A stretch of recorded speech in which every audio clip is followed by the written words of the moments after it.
Whenever we introduce a new horse to the ranch, it often takes a while for him to adjust. Where we live, the country's pretty brushy, meaning catclaw and mesquite and cactus of all kinds. It is also riven with steep sides and arroyos and canyons and jagged rocks. Well, I'd traded for a young horse and took her out for her first gather. We'd ridden about 2 miles with her snorting and stopping and sliding and whinnying for other horses to save her. We slid off a slope and hit a small arroyo at the bottom. She stood shaking. I was egging her on, but to no avail, she wouldn't move. Completely overwhelmed, she laid down in the sand like a cow.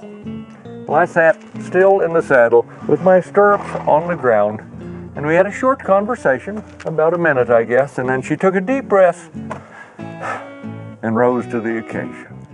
The South Dakota Badlands can overpower a horse, too. Shorty told me he took a green gelding out to check cows on his Pine Ridge lease one day. Rough country, mostly rocky and uneven. And off to the side, he spotted a big old bull.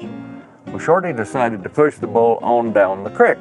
So the bull started down the steep trail into the creek bed, but then he turned back the wrong way. Well, Shorty loped back up the creek bank, hee-hawing and hollering and waving his arms to shoosh the bull.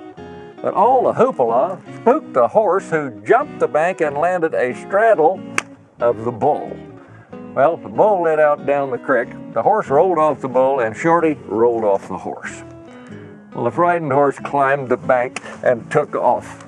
Shorty topped the rim, and there stood this inexperienced novice pony, eyes wide and nostrils flaring, not 20 feet away. Somewhere in his little equine brain, he was processing his options. The bull, the rock, the trailer, mother, and home.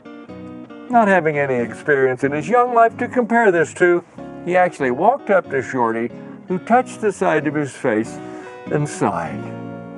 I guess he just needed a hug. We all do sometimes. This is Baxter Black from out there.